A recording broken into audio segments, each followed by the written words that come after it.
pull this down. Now we're to the best part of the day, believe it or not. We saved the best for last. So this is our current student panel.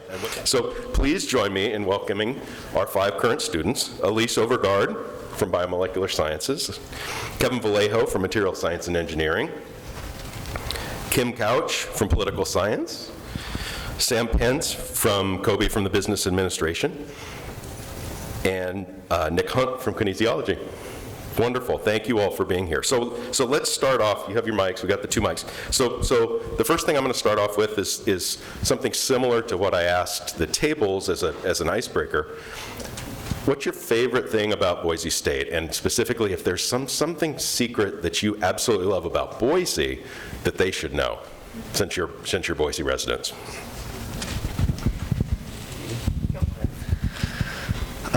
There's a lot of things I like about Boise State. I think just the people I've got to meet here, whether it's other students or faculty and everything like that, I've liked a lot. Just Boise in general is a beautiful area. It's nice having a campus so close to the river, and like so many outdoor things you could be doing within 10 minutes of campus is nice. I'm racking my brain to try to think of like a secret about Boise that people don't know. And I'm not really coming up with anything, so maybe one of my other panelists will have better secrets. Food, recreation. Yeah, I mean, there's all sorts of good food downtown and fun stuff to do. If anybody's new to town and hasn't gone there downtown and saw, like, Freak Alley is cool, big like outdoor art gallery. Yeah, I mean, you can find all sorts of cool coffee shops if you want to go, like, get off campus and study at some of those places downtown. I mean, just walking downtown, you know, every day you'll find something new and cool to check out. I would definitely go hike in the foothills. You can get a good view of the valley, see some cool stuff there.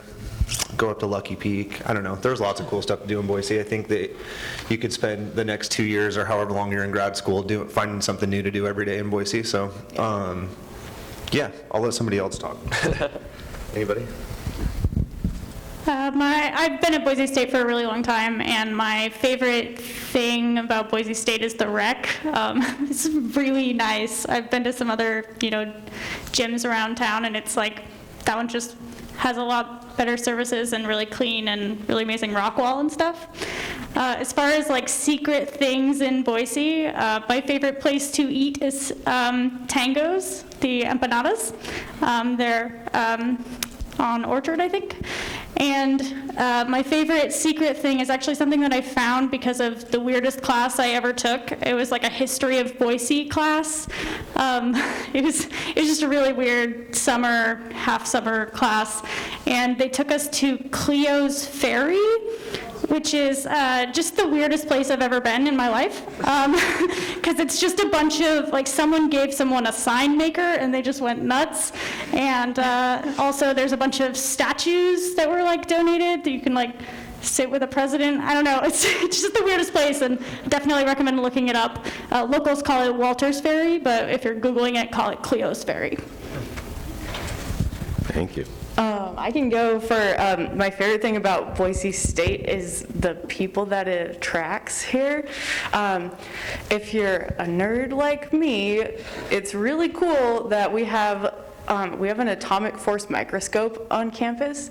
We have a 3D orbital tracking microscope on campus. We have a brand new confocal microscope. We have all of this crazy equipment where, like, some of these things only exist. There's only 4 or 5 of them in the world. And we have them here because the people who own them and run them wanted to have the lifestyle that Boise offers. And I think that's really cool.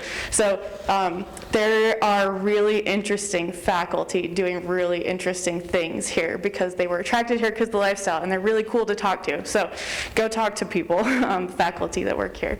And a thing I love about Boise is we have a really big Basque community, which is like a culture of people from between Spain and France from the Pyrenees Mountains. And a lot of them came here in the 40s and 50s, and there's a whole block downtown that has food and bars and stuff, and it's definitely worth checking out. There's a big festival in the summer, and it's super fun. And croquetas at Guernica, yes. Kevin. Yeah, that was actually my secret thing about Boise, but I guess I can elaborate that Boise is actually the second best place in the world to learn Basque. So if you want to just give it a try and wreck your brain with something other than your field, you're more than welcome to do that. And I guess my favorite thing about Boise State is that it doesn't matter what direction you walk, you will always find a bar if you enjoy that. If you like that kind of stuff. I work on exactly opposite sides of campus, so depending on where I end at the end of the day is which place I will go visit. And taking that same line of thought, you will always find friends and people to talk and hang out with in your program, in nearby colleges, nearby degrees, that will be there for you. You just need to break out of your shell a little bit, reach out, and I assure you that there are friendly people as eager to meet someone and make a friend as you are. See, it only took us 3 people before we got to the bar. So let's transition a little bit away from the bar towards something you wish you knew before the start of your graduate school. And remember, we've got those mics if you have questions. So something that you wish you knew before you started graduate school about graduate school. What should they know? I'll go first on this one. So depending on what you're doing, if you're doing a PhD, master's, if you're getting a thesis, maybe just doing the non-thesis track, definitely a lot of independent work. It's very independently driven compared to undergrad. I know you guys have probably heard that, but it's going to be more than you think. Especially like even coursework, you don't have week-to-week due dates. It's really just like read and read and read, and then write a little bit, and then reflect on that. So definitely the independent coursework and independent work that it goes into just completing the degree or getting through a class is pretty intense.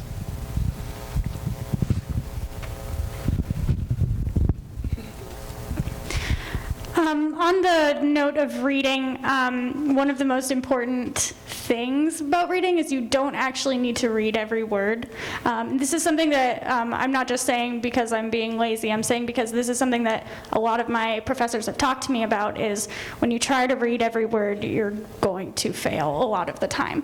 And that's just because of the amount of time that it takes. So one of the things you'll want to get good at is learning how to read a scholarly article without reading the whole article. So looking at beginnings of paragraphs, looking at the abstract, looking at the end, and finding the pieces that matter there.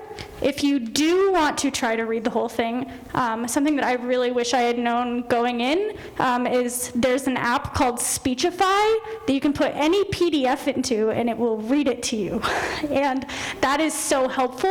I learn really well that way. A lot of people totally can't, so find what works for you. But I learn really well that way. So last year I was sewing masks like all year, and I would just put on all my readings while I was sewing, and that helped me so much because then I could go back and review the material rather than reading it outright.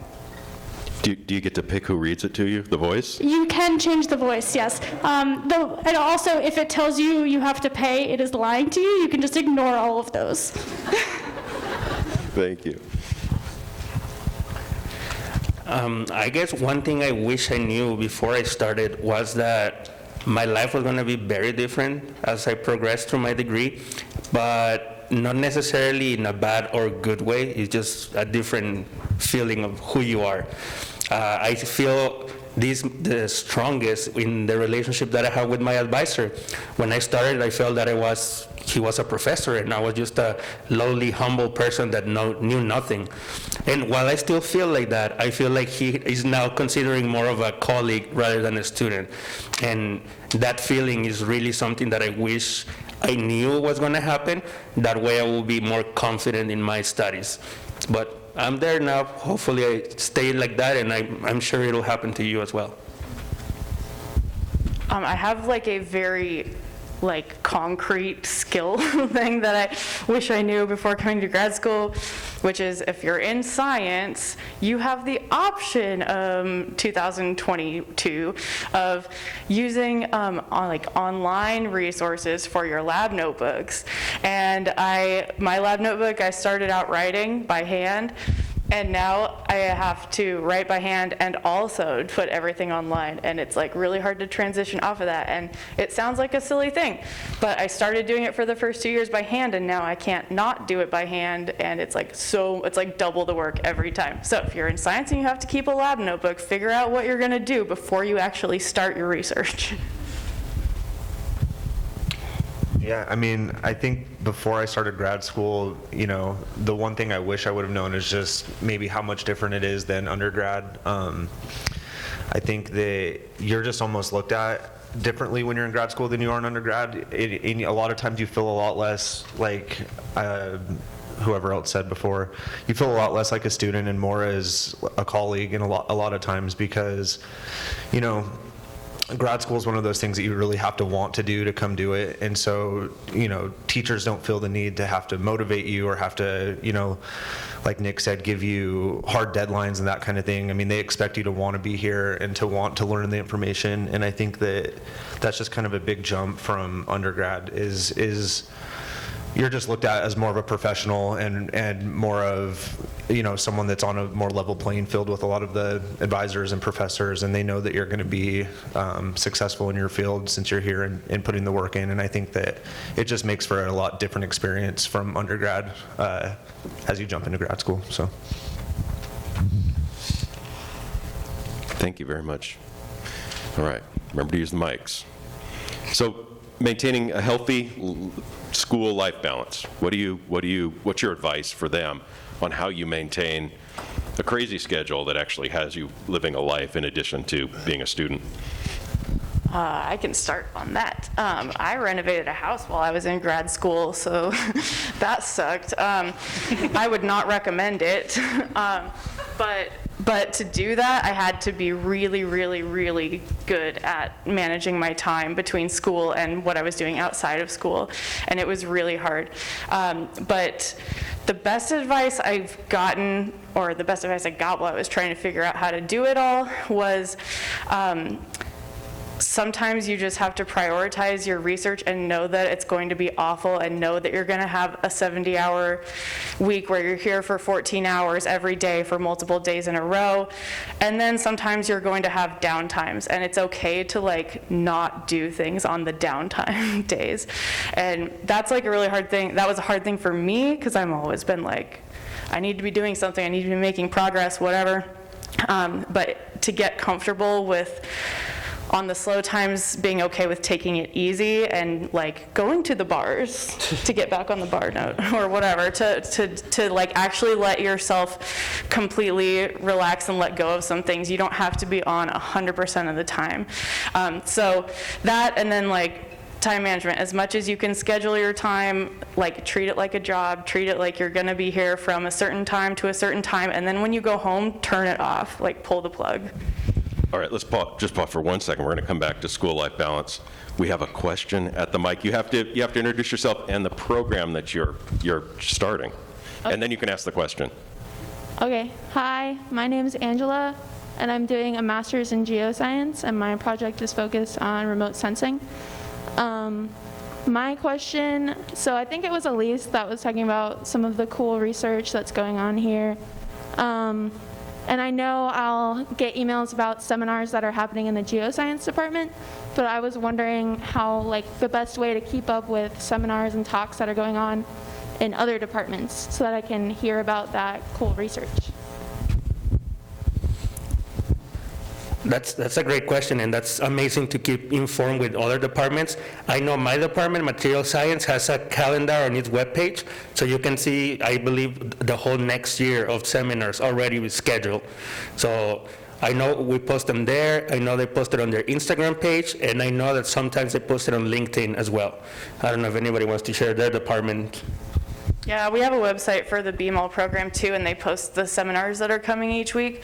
But I also, I'm interested in some of the chemistry ones, so I just went and made friends with the administrative coordinator and was like, can you just send me these? And they do. They're people, turns out, too.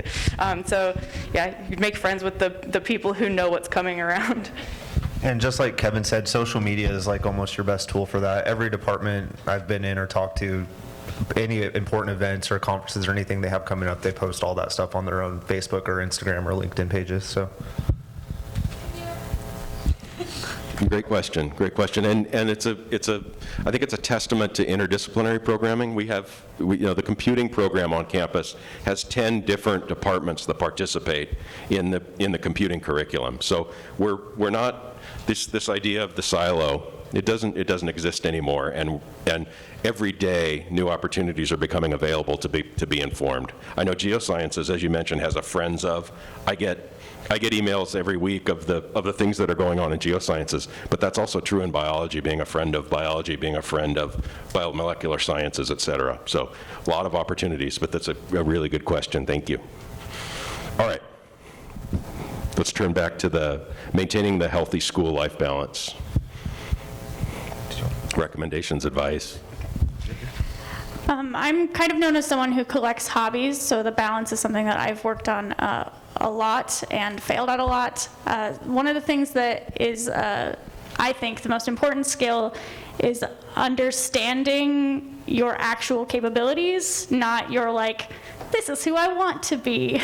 Know who you actually are, and you don't need to change who you are. If you know it's going to take you, 20 hours to do that paper, schedule out that time. If you don't know how long it's going to take you, start to figure out how many pages you can write in a few hours. Start to get an idea of how long it takes you to outline. Figuring out, understanding yourself is definitely the best way to be able to balance things, because then you can figure out how much more you can fit into your schedule and where to cut things, because you don't want to end up in that point where you're, you overestimated your abilities and then you're kind of stuck. So figuring out your own capabilities and understanding yourself is the most important thing, I think, when it comes to creating that balance. And I'll go with the cliche of just make time for yourself. I think the current trend in the world around us today, and Boise State is a big support in this, is taking care of your mental health. Obviously, everyone has a different stress curve, and sometimes you can go 80 hours a week and just focusing on one thing, bam, bam, bam.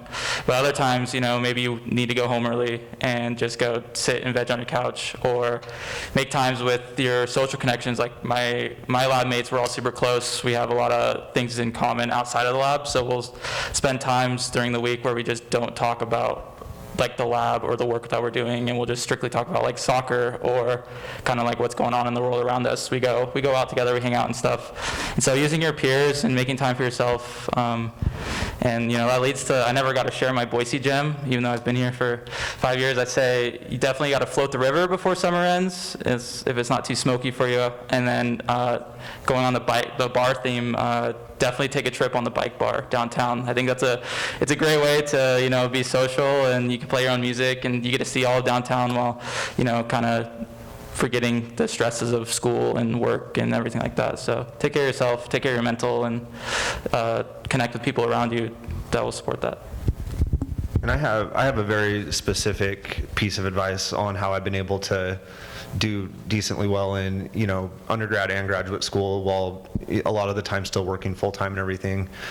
So obviously, time management's the big thing, but very specifically, it works best for me if I can schedule my time so that immediately after each class, I have at least an hour or two where I can go work on whatever my next assignment due or whatever was assigned in that class.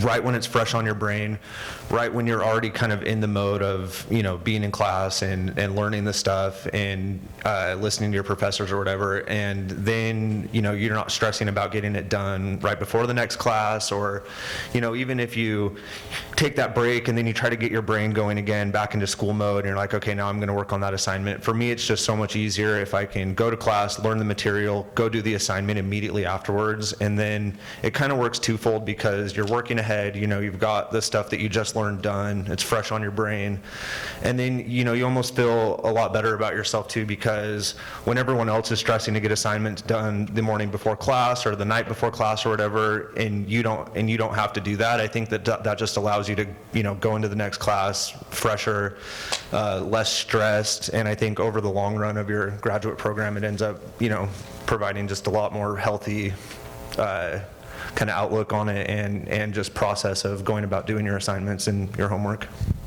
Yeah, thank you. Kevin, we're gonna pause one more. We got a mic question. Remember, you have to give us your name and your program.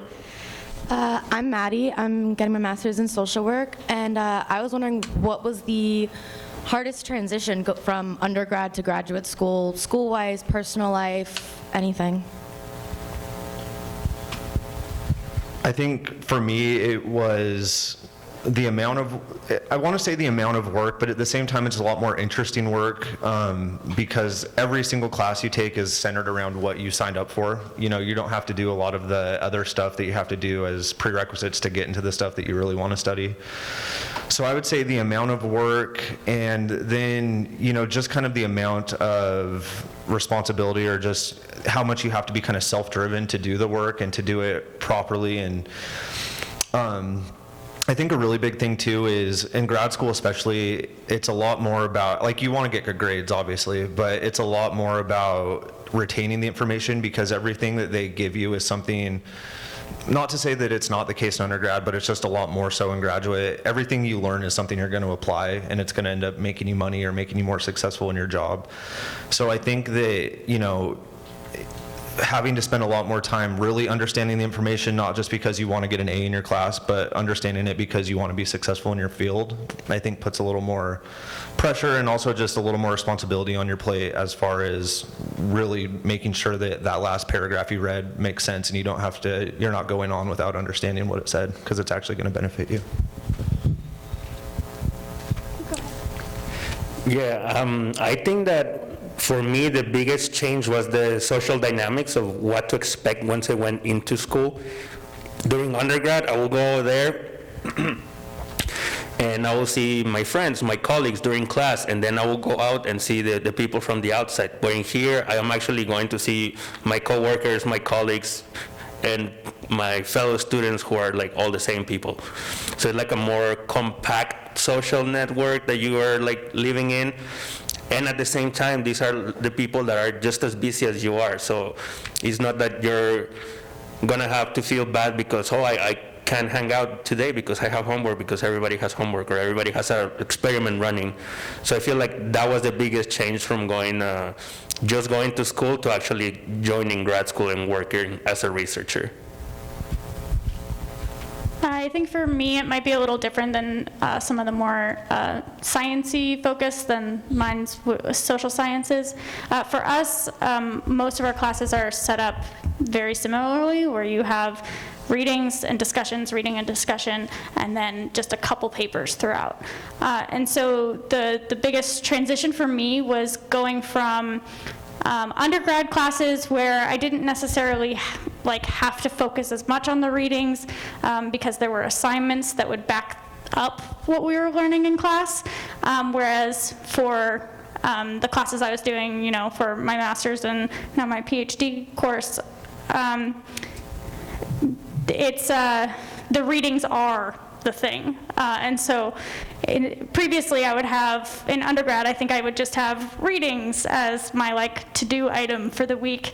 And then in graduate school, it's this specific reading, and breaking it down more specifically, because if you just say readings and then it's 350 pages, that's a lot more intimidating than saying this specific piece that's 25 pages. And yeah.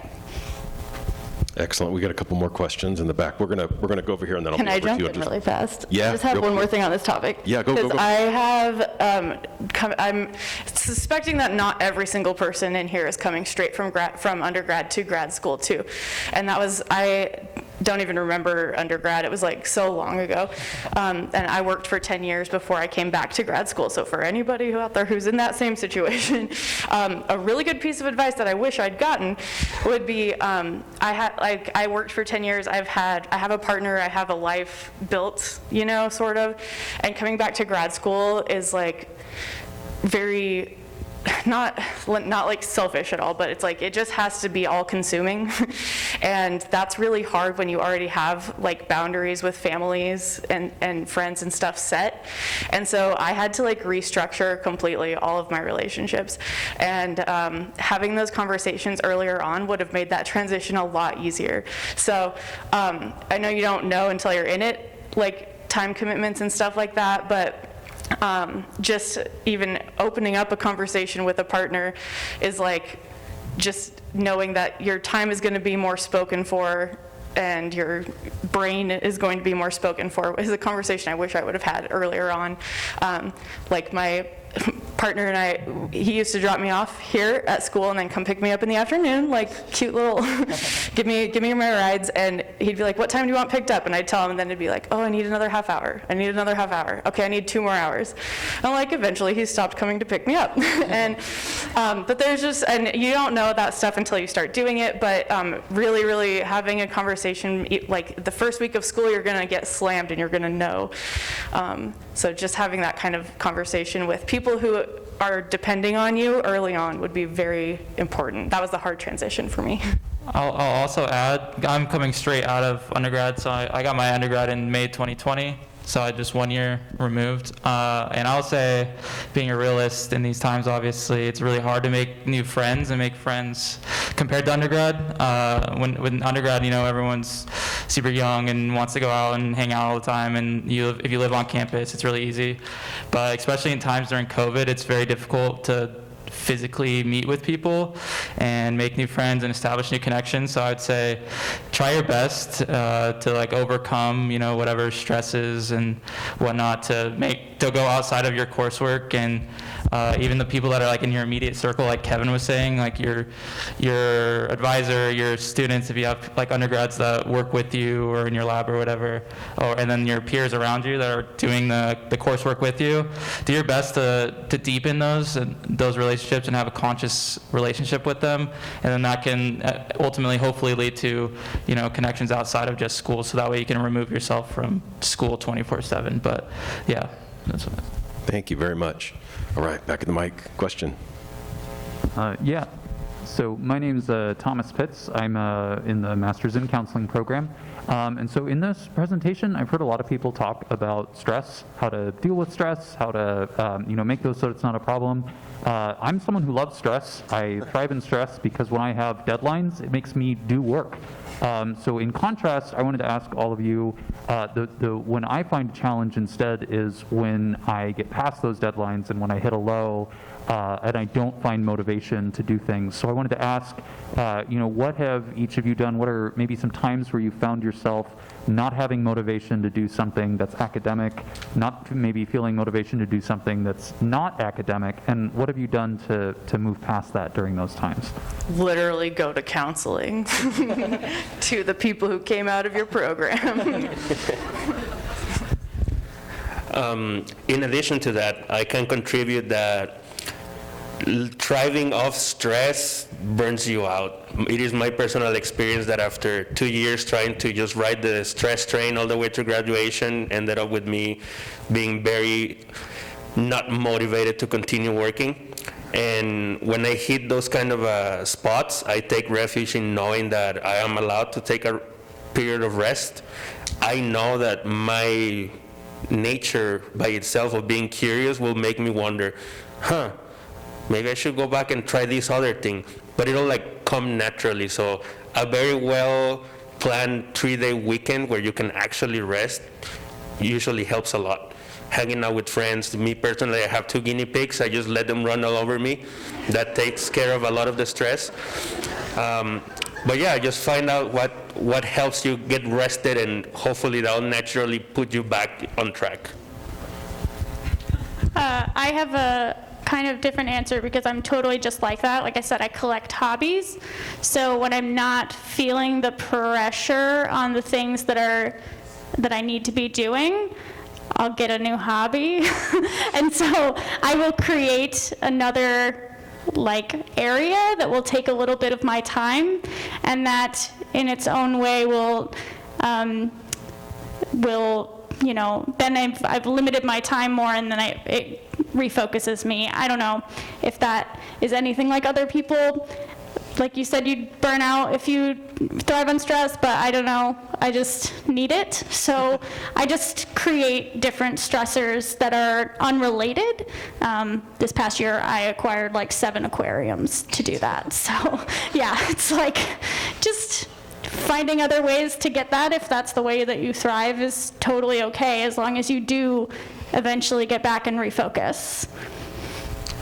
And I'll add, just going on the burnout thing that Kevin was mentioning, it's very real. I mean, grad school is super hyper focused and also very fast, and so a lot of times, you know, like you probably have all experienced it. It's just, you always kind of feel like you have to be doing something in order to keep up with those around you. And I just say, don't feel guilty for having downtime and resting and keeping it fresh, because I mean, my best work comes out when I'm stressed, but if I stay stressed for too long, then my work starts to fall.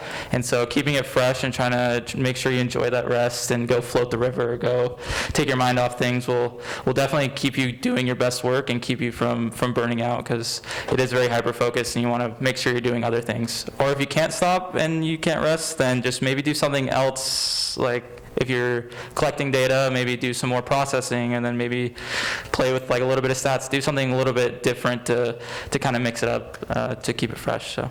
Yeah, your rest time doesn't need to look like other people's rest time. Rest time doesn't have to be floating the river, watching a TV show, that kind of relaxing rest time. It can be something like building an aquarium. Yeah.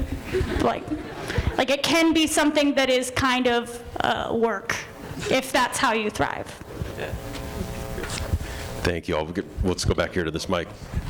Hi, I'm Sammy Bouchin. I'm majoring in computer science, master's. My question is, have any of you guys taught classes? And what was that like, or labs? What was that like? I taught microbiology labs to the nursing students, and my experience was awesome.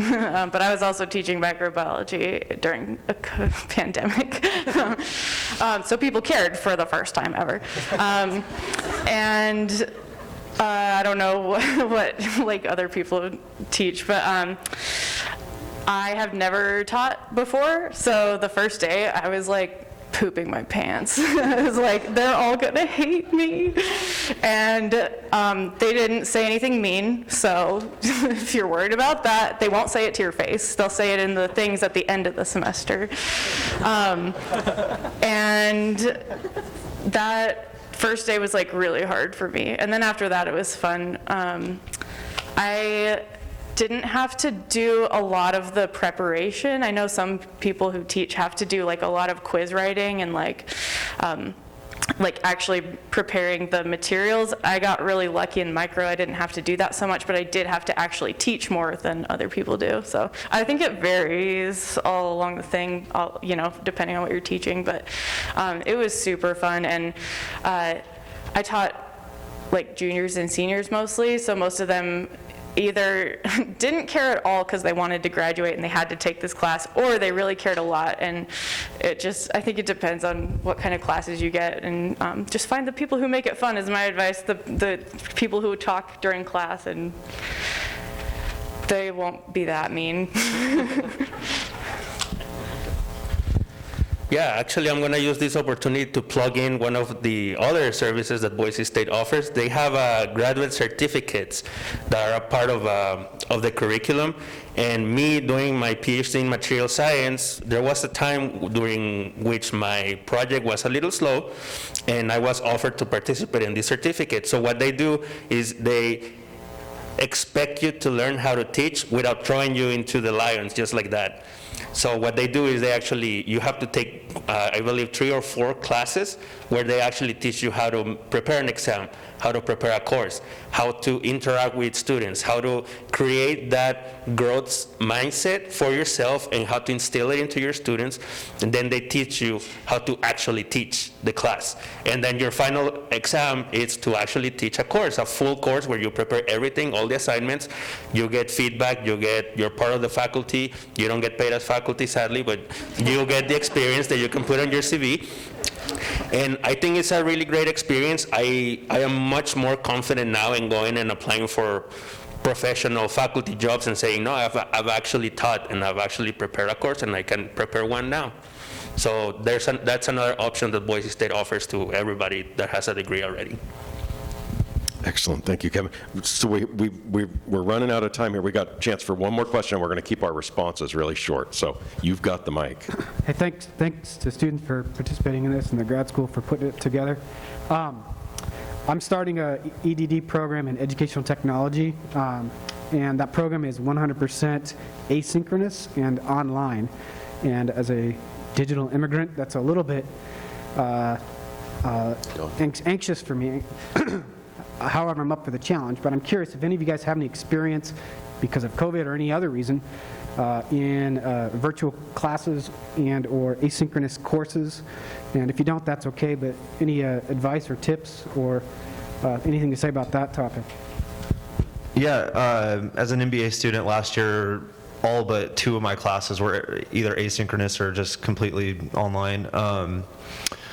And yeah, I mean, as far as advice goes, I think that, spend the time before your class starts or that first week, if you figuring out the technology, because before you can learn the material, you need to have the tools to get the information, right? So if if you're struggling with how to get everything connected, how to turn stuff in, how to connect to your classes and all that, in my experience, every professor I've ever had has been super helpful and willing to meet with you and help you figure that stuff out. Other students in your program, if they have it figured out, I think that, more likely than not, they'll be very, very willing to help you with that too.